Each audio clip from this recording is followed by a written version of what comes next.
ضرب جزاء، ضرب جزاء، ضرب جزاء.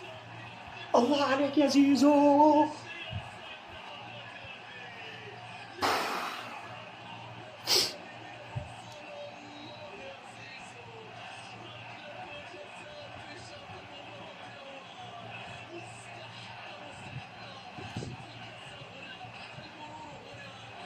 ضرب جزاء واضحة واضحة.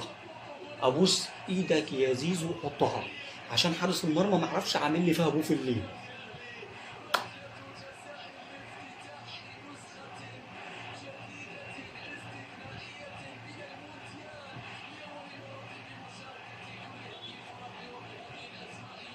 يا تريزيجيه سيب زيزو، ولا شوطها انت تريزيجيه برضه.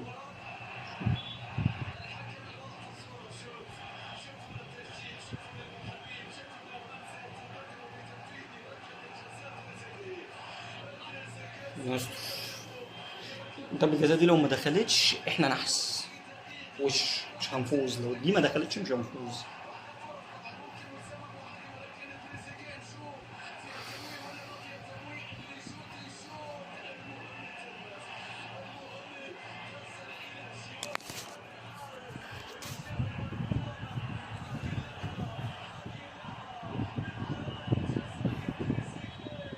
يلا يلا.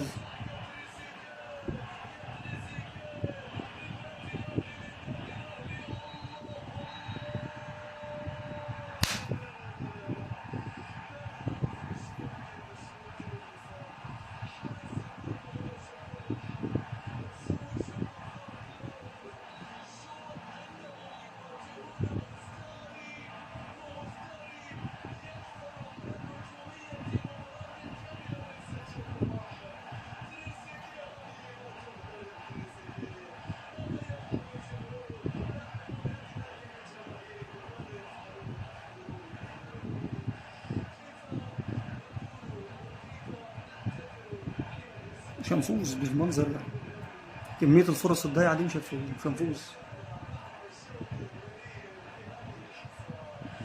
حارس المرمى حرفيا يعني مفكر نفسه بوفون.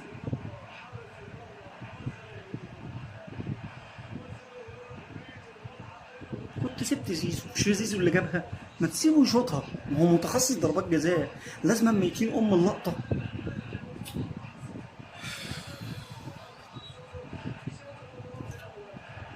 فارس العوض بيقول لك المفروض 4-0 للاهلي،